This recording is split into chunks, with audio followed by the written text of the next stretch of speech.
নমস্কাৰ ক্লাস 6 ৰ আনটা ভিডিঅ'লৈ তোমালোকক স্বাগতম জনাইছো আমি ইয়াৰ আগৰ ভিডিঅ'টোত তোমালোকক 4 নম্বৰ যেটো চেপ্টাৰ আছিল তথ্য ব্যৱহাৰ বা ডাটা হ্যান্ডলিং তো ডাটা হ্যান্ডলিংৰ আমি 4.1 যেটো অনুশীলনী আছিল বা কৰি চাও আহা আছিল মই হেতু আলোচনা কৰিছিলো তো এটো ভিডিঅ তোমালোকৰ যেটো 4.2 অনুশীলনী আছে বা কৰি চাও আহা আছে মই হেতু আলোচনা কৰিম তো ইয়াতে তোমালোকৰ নতুন এটা থিওৰি আহিছে নতুন এটা কনসেপ্ট আহিছে কি সচিত্ৰ লেখ বা ইংলিছত কোৱা হয় পিক্টোগ্ৰাফ তো সেই সচিত্ৰ লেখ বা পিক্টোগ্ৰাফ কি হয় তোমালোক আগতে পাই আহিছে ক্লাস 5ত কিন্তু ইয়াতে নামটো দিছে যে সচিত্ৰ লেখ বুলি কোৱা হয় হেতু এতিয়া সেই সচিত্ৰ লেখটো বা পিক্টোগ্ৰাফটো কি হয় মই কৈ দিছো এবাৰ আকৌ পুনৰাই দিছো তো তোমালোকে আগতে ইয়াৰ আগৰ অনুশীলনীত আমি বাৰংবাৰটা দাগ চিহ্ন দি কেনে আমি বাৰংবাৰটা কৰিছিলো কিন্তু ইয়াতে কি আছে যে সোমবাৰে মই যেটো তোমালোকৰ প্ৰথম প্ৰশ্ন আছে সেই প্ৰশ্নটো লৈছো এক নম্বৰ প্ৰশ্ন লিখা আছে সোমবাৰে সাইকেলৰ সংখ্যা বুলি লাগে সাইকেলৰ ছবি আঁকা আছে আৰু প্ৰত্যেকখন সাইকেলে কি কৈছে এখন সাইকেলক ৰিপ্ৰেজেন্ট কৰিছে বা এখন সাইকেলৰ কথা কৈছে গতিকে এনেকা যে ছবি আঁকি কেনে বা পিকচাৰ আঁকি কেনে দেখাইছো হেতুৱে হল পিক্টোগ্ৰাফ বা অসমীয়াত কি কোৱা হয় এটো সচিত্ৰ লেখ এটা এই সচিত্ৰ লেখৰ হলনে মই এখন সচিত্ৰ লেখৰ সহায়ত আমাৰ কি থাকিব তালিকাখন দিয়া থাকিব তাৰ পৰা আমি ডাটাখিনি যিখিনি প্ৰশ্ন কৰে সেই প্ৰশ্নখিনি উত্তৰ দিব লাগিব বা ডাটাখিনি কি দেখুৱাইছে সেই ডাটাখিনি আমি অৰ্থটো বুজাব লাগিব এতিয়া তোমালোকে ক্লাস 5 ৰ পোৱা এটা অংক মই জাস্ট মনত পেলাই দিছো যে এনেকুৱা স্মাইলি টাইপৰ এটা বস্তু পাইছিল তুমি তোমালোকে এনেকা যে এটো পাঁচটা বুজাইছিলে বা ইয়াৰ পৰা মানে এনেকুৱা স্মাইলি থকাটো সম্পূৰ্ণটো 5 জন ছাত্ৰ ছাত্ৰীৰ সংখ্যা কৈছিলে বা এটো যদি এডাল মুছি দুৱা হয় জনাল চাইডা বুলি কৈছিলে বা যদি চকু না থাকে অকল এনেকা থাকে তেনেকা তিনিটা আছিল এনেকুৱা ধৰণৰ কিবা তোমালোকৰ আছিল যদি ক্লাস 5 ৰ কিতাপখন মনত আছে তোমালোকে চালে এনেকুৱা ধৰণৰ পাবা হেতুৱে হল সচিত্ৰ লেখ বা পিক্টোগ্ৰাফ এটা মই এটা প্ৰথম যেটো প্ৰশ্ন দিছে 4.2 সেই প্ৰশ্নটো আলোচনা কৰিছো একদম সহজ হয় তোমালোকে আগৰ যিখিনি ডাটা হ্যান্ডলিংৰ যিখিনি প্ৰশ্ন আছিল সেই প্ৰশ্নৰ নিচিনা বা হেকিটা সমাধান যেনেকৈ কৰিছিল তেনেকুৱাই হয় আমি জাস্ট কিমান প্ৰশ্ন সুধিব সেই প্ৰশ্নকেইটা উত্তৰ দিব লাগে এতিয়া ইয়াতে কৈছে যে কি এনেকৈ তলত লিখা আছে এখন সাইকেল আঁকি কেনে যে এখন সাইকেল বুলি লিখা আছে এখন সাইকেল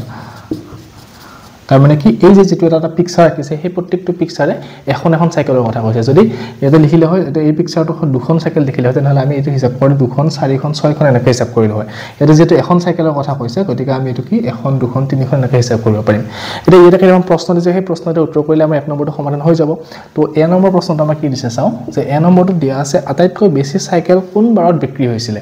তো ইয়াতে এক নম্বৰটো সোমবাৰে এখিনি সাইকেল বিক্ৰী হৈছিল মঙ্গলবাৰে এখিনি বিক্ৰী হৈছিল বুধবাৰে এখিনি বিক্ৰী হৈছিল আটাইতকৈ বেছি কোন বাৰত বিক্ৰী হৈছে সুধিছে তো আমি চালে গম পাম যে আটাইতকৈ বেছি বৃহস্পতিবাৰত আছে কেইটা আছে 1 2 3 4 5 6 7 8টা আছে গতিকে আমি উত্তৰটো পাই গলো কি আটাইতকৈ বেছি সাইকেল কোনটো বাৰত বিক্ৰী হৈছিল বৃহস্পতিবাৰে তো দেখি দিয়া এইটো উত্তৰটো বৃহস্পতিবাৰ বৃহস্পতিবাৰ বা ইংৰাজীত লিখিলে তোমালোকে কি হ'ব থাৰ্সডে বিক্ৰী হৈছিল তো আমাৰ যেটো এক নম্বৰ এ প্ৰশ্ন আছিল হেতু হৈ গল এবাৰ বি নম্বৰ প্ৰশ্নটো কি দিছে গোটেই সপ্তাহটোত মুঠ কেইখন সাইকেল বিক্ৰী কৰা হল গোটেই সপ্তাহটোত সোমবাৰে কেইখন হৈছে 1 2 3 4 5 6খন মঙ্গলবাৰে কেইখন হৈছে 1 2 3 4 5খন বুধবাৰে 5খন বৃহস্পতিবাৰে কেইখন পালে আমি 8খন পালো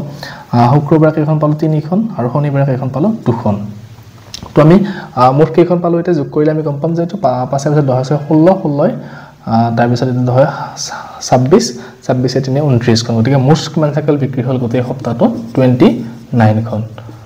তো আমাৰ বি নম্বৰ প্ৰশ্নটো উত্তৰ হৈ গল এবাৰ সি নম্বৰ প্ৰশ্নটো কি দিছে চোৱা সমান সংখ্যক সাইকেল বিক্ৰী হোৱা বাৰ কেইটা কি এটা কোন দুটা বাৰত সমান সাইকেল বিক্ৰী হৈছে অৰ্থাৎ এটা সোৱা তোমালোকে এটা চালে গম পাবা ডাটাখিনিত যে মঙ্গলবাৰে 5খন বিক্ৰী হৈছে বুধবাৰে 5খন বিক্ৰী হৈছে তো আমাক কৈছে কি সমান বিক্ৰী হোৱা বাৰ দুটা কি তেনে উত্তৰটো কি হ'ব মঙ্গলবাৰ আৰু বুধবাৰ বা টিউজডে এণ্ড ওয়েডনেসডে তো মই লিখি দিছো ইয়াতে উত্তৰটো সি নম্বৰৰ কাৰণে মঙ্গলবাৰ আৰু আমাৰ কি হ'ব বুধবাৰ তো মঙ্গলবাৰ আৰু বুধবাৰ দুইটা বাৰতে কি হৈছে টিউজডে আৰু ওয়েডনেসডে 5খন কৈ সাইকেল সমান সাইকেল বিক্ৰী হৈছে তো আমাৰ সি নম্বৰ উত্তৰটো হৈ গল অলৰেডি এবাৰ ডি নম্বৰটো চোৱা শনিবাৰে কেইখন সাইকেল বিক্ৰী হৈছে কৈছে একদম সিম্পল প্ৰশ্ন বিলা শনিবাৰ কোনটো এইটো হয় ইয়াতে কেইখন সাইকেল আছে এখন দুখন গতিকে ডি নম্বৰটো উত্তৰ আমি কি লিখিব পাৰিম এতিয়া শনিবাৰে দুখন সাইকেল বিক্ৰী হৈছিল তো আমাৰ ডি নম্বৰটো উত্তৰ হৈ গল এবাৰ ই নম্বৰটো চোৱা আটাইতকৈ বেছি আৰু আটাইতকৈ কম সাইকেল বিক্ৰী হোৱা সাইকেলৰ মাজৰ পৰিমাণৰ মাজৰ পাৰ্থক্য লিখিব দিছে এটা আটাইতকৈ বেছি কোন বাৰে বিক্ৰী হৈছিল বৃহস্পতিবাৰে কিমান আছে 8খন এই 8খন আৰু কি কৈছে আটাইতকৈ কম মানে এই দুখন তো এই দুখনৰ পৰিমাণৰ পাৰ্থক্য মানে কি কৰিব লাগে আমি যে যি দুটা মান পাইছো সেই দুটা বিয়োগ কৰিব লাগে তো 8ৰ পৰা 2 বিয়োগ কৰিলে আমি কিমান পাম 6 পাম গতিকে ই নম্বৰৰ উত্তৰটো আমি হৈ গল কিমান 6খন পাৰ্থক্য উলিয়াব দিছে মানে কি আমি সদায় বিয়োগ কৰিব লাগে ডাঙৰটোৰ পৰা সৰুটো গতিকে ই নম্বৰটো প্ৰশ্নটো উত্তৰো হৈ গ'ল তো আমাৰ এই এক নম্বৰ এই পাঁচটা উত্তৰ দিছিলে একদম সিম্পল আমি জাস্ট ডাটাখিনি চাই কেনে আমি উলিয়াই দিব পাৰোঁ যদি এইটো দুখন থাকিলে হয় তেনেহ'লে মই কৈছোঁ এনেকুৱা হ'ব বা তিনিখন থাকিলে কেনেকুৱা হ'ব সেইটো তোমালোকে হিচাপ কৰিলে কৰিব পাৰিব গতিকে এইটো চাই ল'বা যে কেইখন লিখা আছে যে এই পিকচাৰটো এটা পিকচাৰে কেইখন চাইকেলক ৰিপ্ৰেজেণ্ট কৰিছে বা এটা পিকচাৰে কেইখন চাইকেলৰ কথা কৈছে সেই বস্তুটো যদি আমি ভালকৈ লিখি ল'ব পাৰোঁ বা ভালকৈ জানি ল'ব পাৰোঁ তেনেহ'লে আমাৰ প্ৰশ্নটো ভুল নহয় গতিকে এক নম্বৰটো হৈ গ'ল এবাৰ 2 নম্বৰ প্ৰশ্নটো কি দিছে চাওঁ এটা 2 নম্বৰ প্ৰশ্নটো কি দিছে চোৱা এখন আমাৰ টেবুল দিয়া আছে এনেকুৱাকৈ যে কি কৈছে টেবুলখনত যে আমাৰ যি বিষয়কেইটা আছে গণিত অসমীয়া বিজ্ঞান সমাজ অধ্যয়ন বা ইংৰাজী এই বিষয়কেইটা কাৰ কাৰ প্ৰিয় হয় সেই হিচাপে শিক্ষাৰ্থীৰ কিছুমান নাম্বাৰ দিয়া আছে সেই হিচাপে আমাক সুধিছে কেইটামান প্ৰশ্ন সুধিব কাৰ কি প্ৰিয় হয় তো সেই প্ৰশ্নকেইটা আমি উত্তৰ দিব লাগে এতিয়া গণিতত প্ৰিয় কেইজন আছে আমাৰ লিখিছে যে এই এটা স্মাইলিয়ে কি কৰিছে এগৰাকী শিক্ষাৰ্থীৰ বিষয়ে কৈছে মানে গণিতৰ মুঠ কিমানজন হ'ব 1 2 3 4 5 6 7 8 জন তো আমি এইটো আগতে হিচাপ কৰিলোঁ তেনেহ'লে আমাৰ পিছত প্ৰশ্নকেইটা উত্তৰ দিব সহজ হ'ব নেক্সট অসমীয়াৰ কাৰণে কেইজন আছে 1 2 3 4 5 6 7 8 9 10 11 12 জন তাৰপিছত বিজ্ঞানৰ কাৰণে কেইজন আছে 1 2 3 4 5 6 7 জন তাৰপিছত সমাজ অধ্যয়নৰ কাৰণে কেইজন আছে 1 2 3 4 5 6 7 8 জন আৰু ইংৰাজীৰ কাৰণে কেইজন আছে 1 2 3 4 5 6 জন তো এনেকৈ আমাক ডাটাখিনি দিয়া আছে এতিয়া আমাক তলৰ কেইটামান প্ৰশ্ন দিছে সেই প্ৰশ্নকেইটা উত্তৰ কৰিব দিছে যে প্ৰথম প্ৰশ্নটো কি কৈছে এ নম্বৰটো যে শ্ৰেণীটোৰ মুঠ শিক্ষাৰ্থীৰ সংখ্যা কিমান এতিয়া আমাৰ শ্ৰেণীটো কি কৈছে মুঠ শিক্ষাৰ্থীৰ কথা সুধিছে কিমানজন আছে আমাকতো মুঠ শিক্ষাৰ্থীটো দিয়া নাই তো কেনেকৈ উলিয়াম চোৱা আৰু প্ৰশ্নটো দিওঁতে কৈছে যে কি এজন শিক্ষাৰ্থীয়ে মাত্ৰ এটাহে বিষয় প্ৰিয় বুলি ল'ব পাৰিব মানে এইজনে এজন বুজাইছে নহয় এই ষ্টুডেণ্টটো আৰু ইয়াতে ৰিপিট নহয় গতিকে আমি যদি গোটেইখিনি যোগ কৰি দিওঁ যোগ কৰিলে যিমান ডাটা ওলাব বা যিমান সংখ্যা ওলাব সেইটোৱে আমাৰ কি হ'ব মুঠ ছাত্ৰ ছাত্ৰীৰ সংখ্যা বা মুঠ ষ্টুডেণ্টৰ নাম্বাৰটো আমি গম পাই যাম তো এইখিনি যোগ কৰা 12 এঠাই 20 হ'ল 20 এঠাই 27 27 এঠাই কিমান 35 35 বাই 6 কিমান হ'ব 41 অৰ্থাৎ মুঠ ছাত্ৰ ছাত্ৰীৰ সংখ্যা কিমান আছে এতিয়া 41 গৰাকী হৈ গ'ল আমাৰ এ নম্বৰ প্ৰশ্নটো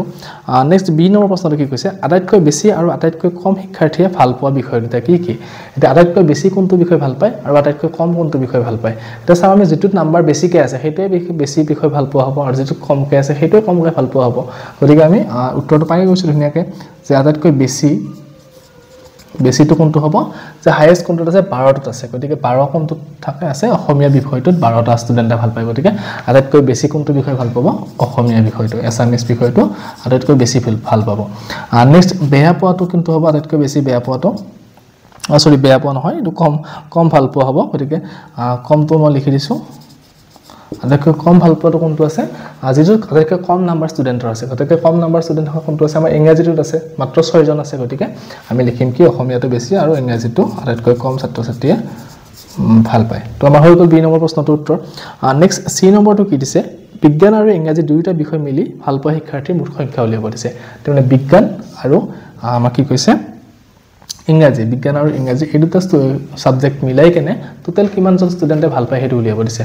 তো বিজ্ঞানৰ কাৰণে আমাৰ কিমানজন আছে 7 জন আছে আৰু ইংৰাজীৰ কাৰণে কিমানজন আছে 6 জন আছে তো দুটা যোগ কৰিলে আমি পাই যাম গতিকে সি নম্বৰটোৰ কাৰণে উত্তৰ আমি কিমান পাম এতিয়া 7 6 13 গতিকে 13 জন ষ্টুডেণ্টে বিজ্ঞান আৰু ইংৰাজী দুটা বিষয় ভাল পায় তো আমাৰ সি নম্বৰ প্ৰশ্নটো হৈ গ'ল এবাৰ ডি নম্বৰটো কি দিছে গণিত বিষয়টো ভাল পোৱা শিক্ষাৰ্থীৰ সংখ্যা কিমান গণিত বিষয়টো আমি লিখাই আছে কিমানজন 8 জন গতিকে ইয়াত 8টা যেহেতু স্মাইলি আছে গতিকে আমি ডি নম্বৰটোৰ উত্তৰ কিমান পাই যাম 8 জন হৈ গ'ল এইটো নেক্সট ই নম্বৰ প্ৰশ্নটো চোৱা কি দিছে ই নম্বৰটো দিছে ইংৰাজী বিষয়ৰ তুলনাত অসমীয়া বিষয় ভাল পোৱা শিক্ষাৰ্থীৰ সংখ্যা কিমান এটা ইংৰাজী বিষয়ৰ তুলনাত অসমীয়া বিষয় ভাল পোৱা শিক্ষাৰ্থীৰ সংখ্যাটো উলিয়াব দিছে মানে কি এটা আমাৰ তুলনা কৰিব দিছে অৰ্থাৎ আমি পাৰ্থক্যটো উলিয়াব লাগিব কোনটো কিমান বেছি হৈ আছে এতিয়া চোৱা অসমীয়াত কিমানজন আছে 12 জন আছে ইংৰাজীত কিমানজন আছে 6 জন আছে তো 12 পৰা যদি আমি 6 বিয়োগ কৰিলে উত্তৰটো কিমান হ'ব 6 জন হ'ব গতিকে ই নম্বৰটো উত্তৰটো কিমান পাম আমি 6 জন তো আমাৰ ই নম্বৰ প্ৰশ্নটো হৈ গ'ল গোটেই 2 নম্বৰ এই 5টা প্ৰশ্ন দিছিলে এই গোটেইটা আমি আলোচনা কৰিলোঁ একদম সহজে হয় তোমালোকে জাস্ট টেবুলখন চাই ডাটাখিনি কিমান আছে হিচাপ কৰিব লাগে আৰু প্ৰশ্নতে উত্তৰ দিব লাগে তো আমাৰ 2 নম্বৰটো হৈ গ'ল এবাৰ 3 নম্বৰ আৰু 4 নম্বৰ প্ৰশ্নটো আছে চাগে 3 নম্বৰ আৰু 4 নম্বৰটো কি দিছে মই চাই দিছোঁ এতিয়া আমাৰ 3 নম্বৰ প্ৰশ্নটো কি দিছে সো এখন টেবুল দিয়া আছে আমাৰ ইয়াতে যে গৰাকীৰ নাম দিয়া আছে আৰু সেইখন ঘৰত কিমান গৰাকী সৰি কিমানটা পোহনীয়া প্ৰাণীৰ সংখ্যা কিমান আছে সেইটো হিচাপে দিয়া আছে যে বুধিনৰ ঘৰত 10টা পোহনীয়া প্ৰাণী আছে বা কণমাইৰ ঘৰত কিমানটা আছে 8টা আছে বা কমচেঙৰ ঘৰত 5টা আছে নজমাৰ ঘৰত 8টা আছে আৰু নিখাৰ ঘৰত 11টা আছে তো আমাক এই যিখিনি তথ্য দিয়া আছে এই তথ্যখিনি কি কৰিব দিছে সচিত্ৰ লেখৰ যেটো আমাৰ পিকচাৰ আছে পিকচাৰ ড্ৰ কৰিব লাগে হেনেকুৱা ধৰণৰ এখন কি তালিকা প্ৰস্তুত কৰিব দিছে আৰু কেইটামান প্ৰশ্ন দিছে 4টা প্ৰশ্ন সেই 4টা প্ৰশ্নৰ উত্তৰ লিখিব দিছে এতিয়া সচিত্ৰ লেখ বা পিকচাৰগ্ৰাফটো আমি কেনেকৈ কৰিছিলো যে কিছুমান সিম্বল লৈ কেনে আমি প্ৰত্যেকটো প্ৰাণীৰ এগেইনষ্ট এটা সিম্বল ইউজ কৰি কেনে আমি আঁকিব লাগে একদম সিম্পল হয় তো মই ইয়াতে কৰি দিছো তোমালোকৰ যিখিনি ইয়াতে আছে ইয়াতে মই দীঘলীয়া কৰি দিছো কাৰণ পিছত আৰু কৈয়ে প্ৰশ্ন উত্তৰৰ কাৰণে মচিব লগা হ'ব সেইখিনি গতিকে মই ইয়াতে দীঘলকৈ কৰি দিছো তোমালোকে কৰোতে কি কৰিবা এইখিনি আৰু লিখিব নালাগে ডাইৰেক্ট গৰাকীৰ নামটো লিখিবা আৰু কি লিখিবা সচিত্ৰ লেখটো লিখি দিলে হয় ইয়াতে বা প্ৰাণীৰ সংখ্যা বুলি লিখি দিবা প্ৰাণীৰ সংখ্যা তোমালোকে এইটো ঘৰৰ নিলিখিলেও হ'ব এটা বুধিনৰ ঘৰত কেইটা আছে 10টা আছে গতিকে আমি 10টা সিম্বল আঁকিব লাগিব ইয়াতে যিকোনো সিম্বল দিবল পৰা তোমালোকে যি ইচ্ছা ষ্টাৰ দিলেও হ'ব ঘূৰণীয়া বৃত্ত দিলেও হ'ব ত্ৰিভুজাকাৰ দিলেও হ'ব যিকোনো দিলেও কথা নাই তো মই এটা 10টা আঁকি দিছো যে এনেকৈ লৈ কেনে কাটি দিছো যে এটা হ'ল 2টা 3টা 4টা 5টা 6টা 7টা 8টা 9টা 10টা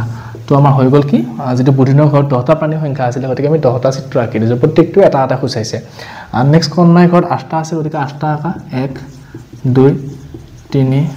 4 5 6 7 8টা হৈ গল আৰু নেক্সট গমচেঙৰ ঘৰত কেইটা আছে 5টা আছে তো 5টা আঁকি দিয়া ইয়াতে 1 2 3 4 5টা হৈ গল এবাৰ নজমাৰ ঘৰত কেইটা আছে 8টা আছে গতিকে আমি আকৌ কি কৰিম 8টা অংকন কৰিম ইয়াতে 1 2 3 4 5 6 7 8 হৈ গল এবাৰ নিখাৰ ঘৰত কেইটা আছে 11টা গতিকে 11টা আঁকি দিয়া 1 2 3 4 5 6 7 8 9 10 11টা তো আমাৰ যেটো সচিত্ৰ লেখ আঁকিব দিছিলে সচিত্ৰ লেখটো আমাৰ এনেকুৱা ধৰণৰ হ'ব তোমালোকে এইটো প্ৰাণীৰ সংখ্যা যেটো লিখা আছে এই যেটো কলম এটা লিখিলে হ'ব জাস্ট এইটো আৰু এইটো আঁকি দিবা তোমালোকৰ উত্তৰটো হৈ যাব এতিয়া ইয়াতে কেইটামান প্ৰশ্ন দিছে আৰু আমি কি কৰিব লাগিব আৰু এটা বস্তু লিখিব আছে ৰৈ গল যে প্ৰত্যেকটো চিহ্ন যে কেইটা প্ৰাণী খুচাইছে সেইটো লিখি দিব লাগিব এতিয়া এইটো চিহ্নই আমাক কেইটা প্ৰাণী খুচাইছে মাত্ৰ এটা প্ৰাণীৰ সংখ্যা খুচাইছে গতিকে আমি লিখি দিম যে কি এটা প্ৰাণী হৈ গল আমাৰ এটা চিত্ৰটো এইটো নিলিখিলে কিন্তু ফুল হৈ যাব চিত্ৰটো আমাৰ এইটো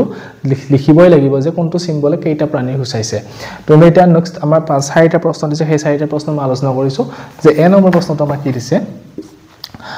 কাৰ ঘৰত আটাইতকৈ বেছি প্ৰাণী আছে এটা 11টা হাইয়েস্ট আছে এটা 11টা সংখ্যা আটাইতকৈ ডাঙৰ সংখ্যা এইটো গতিকে 11টা প্ৰাণী যাৰ ঘৰত আছে সেইটোৱে হাইয়েস্ট হ'ব গতিকে কাৰ ঘৰত আছে এইটো নিখাৰ ঘৰত আছে গতিকে উত্তৰটো কি হ'ব এইটো আমাৰ নিখা হৈ গলে নম্বৰ উত্তৰ বি নম্বৰ উত্তৰটো কি দিছে আটাইতকৈ বেছি আৰু আটাইতকৈ কম প্ৰাণীৰ সংখ্যাৰ মাজত পাৰ্থক্য কিমান এটা আটাইতকৈ বেছি কিমান আছে 11 আটাইতকৈ কম কিমান আছে 5 এৰদা মাজত পাৰ্থক্য উলিয়াব লাগে আকৌ আগৰ নিচিনা অংক তো পাৰ্থক্য উলিয়াব মানে কি বিয়োগ কৰিব লাগে তো 11 পৰা 5 বিয়োগ কৰি দিয়া কিমান হ'ব 11 পৰা 5 গলে 6 তোমাৰ হৈ গল উত্তৰটো নেক্সট সি নম্বৰটো কি দিছে চোৱা নিখাৰ ঘৰৰ প্ৰাণীৰ সংখ্যা গুমচেঙৰ ঘৰৰ প্ৰাণীৰ সংখ্যাতকৈ কিমান বেছি নিখাৰ ঘৰত যিমানটা প্ৰাণী 11টা প্ৰাণী আছে আৰু গুমচেঙৰ ঘৰত কিমানটা আছে 5টা আছে গতিকে নিখাৰ ঘৰৰ প্ৰাণীৰ সংখ্যা গুমচেঙৰ ঘৰৰ প্ৰাণীৰ সংখ্যাতকৈ কিমান বেছি এইমাত্ৰ আমি যেটো কৰিলো সেইটোৱে উত্তৰ হ'ব যে 11 পৰা 5 বিয়োগ কৰিলে কিমান হ'ব 6 হ'ব গতিকে আমি এনসাৰটো কি পাই গলো 6 পাই গলো উত্তৰটো হৈ গল নেক্সট ডি নম্বৰটো কি দিছে 5টাতকৈ বেছি প্ৰাণী কাৰ ঘৰত আছে এটা 5টাতকৈ বেছি কাৰ তাত আছে গুমচেঙৰ তাতে মাত্ৰ 5টা আছে বাকি সব যিমান কেইটা আছে গোটেই কেইটা কি হয় 5তকৈ ডাঙৰ সংখ্যা গতিকে আমি গোটেই কেইটা উত্তৰ লিখি দিলে হৈ গল যে বুধিনৰ ঘৰটো আছে বুধিনৰ ঘৰত কিমানটা আছে 10টা আছে বা কণমাইৰ ঘৰত কেইটা আছে 8টা আছে 5তকৈ ডাঙৰ বা গুমচেঙৰ ঘৰটো লিখিব নোৱাৰো বাকি আৰু নজমা আৰু নিখা হেতু লিখি দিলে হৈ গল নজমা আৰু নিখা তো আমাৰ যিখিনি উত্তৰ লিখিব দিছিল 4টা প্ৰশ্ন দিছিল সেই 4টা হৈ গল একদম সিম্পল তোমালোকে জাস্ট টেবুলখন চাই কৰিবই পাৰিবা এখিনি কাৰণ সৰু ডাঙৰ সংখ্যা বেছি উলিয়াব আমি জানোই যেহেতু ডাঙৰ সংখ্যা কোনটো সৰু সংখ্যা কোনটো জানো গতিকে সেইখিনি চাই কেনে আমি উত্তৰ এটা কৰিব পাৰিম তো 3 নম্বৰটো হৈ গল এবাৰ 4 নম্বৰ প্ৰশ্নটো কি দিছে চাও ইয়াতে এখন আমাক সচিত্ৰ লেখে আঁকিব দিছে ইয়াতে প্ৰশ্ন দিয়া নাই গতিকে সচিত্ৰ লেখটো আঁকিলে আমাৰ হৈ যাব ধুনিয়াকে তোমাৰ 4 নম্বৰটো কৈ দিছো চোৱা এটা 4 নম্বৰত আমাক এইখন তালিকা দিয়া আছে বাৰ সোমবাৰে কিমান 6 কিলোগ্ৰাম পাচলি পৰিমাণ বিক্ৰী হৈছে বা মঙ্গলবাৰে কিমান আছে 8 কিলোগ্ৰাম হৈছে বুধবাৰে কিমান আছে 5 কিলোগ্ৰাম আৰু বৃহস্পতিবাৰে 8 কিলোগ্ৰাম হৈছে এতিয়া আমি এইখিনি ডাটা কি কৰিব দিছে যে সচিত্ৰ লেখত প্ৰকাশ কৰিব দিছে মানে আকৌ পিকচাৰ আমি পিকচাৰগ্ৰাফ যেটো আছিল হেটোত কনভাৰ্ট কৰিব লাগে একদম সিম্পল আমি ইয়াৰ 6টা আছে যেটো গতে 6টা পিকচাৰ আঁকি দিলে হৈ যাব ইয়াৰ 5টা আছে 5টা পিকচাৰ আঁকিলে হ'ব 8টা আছে 8টা পিকচাৰ আঁকিলে আমাৰ উত্তৰটো হৈ গ'ল একদম সিম্পল মই কৈ দিছো চোৱা ইয়াতে কৈ দিছো তোমালোকে কি কৰিবা পৰীক্ষাত আহিলে বা তোমালোকে বহিত কৰিলে ধুনিয়াকে এই ঘৰটো লিখিব নালাগে তোমালোকে বাৰটো লিখিবা আৰু যেটো ছবি আঁকিব লাগে সেই ছবিটো আঁকিলে হৈ যাব তো ইয়াতে মই পাচলিৰ পৰিমাণ লিখিব লাগিব তো পাচলিৰ পৰিমাণ বুলি লিখি দিয়া পাচলিৰ পৰিমাণ তো ইয়াতে 6টা আছে যেহেতু গতিকে আমি কি কৰিম পিকচাৰ 6টা আঁকিম তো 6টা পিকচাৰ তোমালোকে যেনেকৈ আঁকিব পাৰা এইটো বৃত্ত কৰি দিলো এবাৰ মই দুটা তিনিটা চাৰিটা পাঁচটা 6টা হৈ গ'ল নেক্সট মঙ্গলবাৰে 8টা আছে 8টা বৃত্ত আঁকি দিয়া 2 3 4 5 6 7 8টা বুধবাৰে 5টা আছে 5টা বৃত্ত আঁকি দিয়া 2 3 4 5টা আৰু বৃহস্পতিবাৰে 8টা আছে গতিকে আকৌ 8টা আঁকি দিয়া 2 3 4 5 6 7 8টা তো আমাৰ যেটো সচিত্ৰ লেখ আঁকিব দিছিল বা পিকচাৰগ্ৰাফ আঁকিব দিছিল আমাৰ হৈ গ'ল ধুনিয়াকে একদম সিম্পল তোমালোকে এইখিনি নিজে চেষ্টা কৰিলে একদম ইজিলি পাৰিবা গতিকে আজিটো 4.2 আছিল তোমালোকে এই 4.2 ত 4টা প্ৰশ্ন দিছিলে তো মই গোটেইটা আলোচনা কৰিলো অলৰেডি তো ইয়াৰ পিছৰ ভিডিঅ'ত তোমালোকৰ যেটো দ্বন্দ্ব লেখ আছে বাৰ ডায়াগ্ৰাম বা বাৰ গ্ৰাফ আছে সেই বাৰ গ্ৰাফৰ বিষয়ে আমি আলোচনা কৰিম আৰু সেই তাত যিকেইটা প্ৰশ্ন উত্তৰ আছে 4. সমস্যা সমাধান কৰিব দিছে 4. আমাৰ কিমান হ'ব 3 সেইকেইটা আমি আলোচনা কৰিম তো তোমালোকে যদি ভিডিঅ'টো ভাল পাইছা বুজি পোৱাত সুবিধা হৈছে চেনেলটো সাবস্ক্ৰাইব কৰিবা আৰু লগৰ বিলাকৰ লগত শ্বেয়াৰ কৰিবা ধন্যবাদ